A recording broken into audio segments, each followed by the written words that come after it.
إذا انتهى الكلاسيكو، ولكن الكلام حوله لم ينتهي بعد.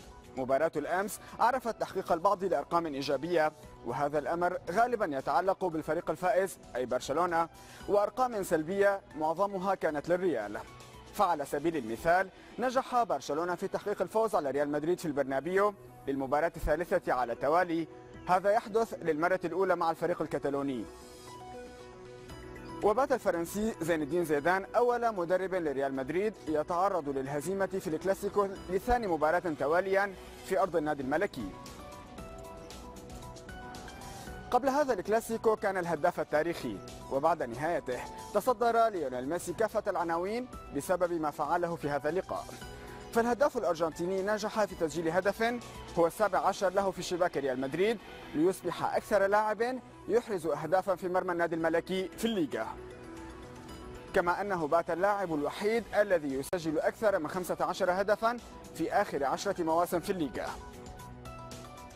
وبتمريرة الهدف الثالث بلغ ميسي رقم 200 من التمريرات الحاسمة رفقة برشلونة في كافة المسابقات. في كلاسيكو الأمس كسرت إحدى قاعدتين ارتبطتا بلاعب من ريال مدريد ولاعب من برشلونة. ما هما هاتين القاعدتين وأي منهما التي كسرت؟ القاعدة الأولى تقول ريال مدريد لا يخسر حينما يبدأ ماتيو كوفاجيتش أساسيا في الكلاسيكو.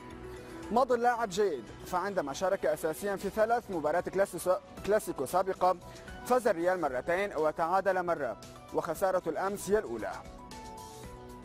أما القاعدة الثانية والتي لا زالت وفية لصاحبها فهي لتوماس فيرمايلن. قاعدته تقول إن برشلونة لا يخسر حين يلعب المدافع البلجيكي، وبالأمس وصل لمباراته السادسة عشرة دون خسارة، فاز في 13 وتعادل في 3 مباريات. رافق ريال مدريد بالأمس الحظ العاثر الذي حرم الفريق من أهداف محققة كادت تقلب موازين القوى في الكلاسيكو. فلنا أن نتخيل مثلا أن كريم بنزيما صد القائم أول عارضة كرته 6 مرات هذا الموسم، أي أكثر من عدد الأهداف التي أحرزها والتي وصلت إلى 5 أهداف. وإضافة إلى ذلك فإن آخر 6 بطاقات حمراء رفعت في الكلاسيكو كانت من نصيب لاعبي النادي الملكي. أخيرا فإن شباك ريال مدريد تلقت على الأقل 3 أهداف في 3 من آخر 4 مباريات كلاسيكو جرت في البرنابيو في كافة المسابقات. هذا كل ما لدي عن الكلاسيكو.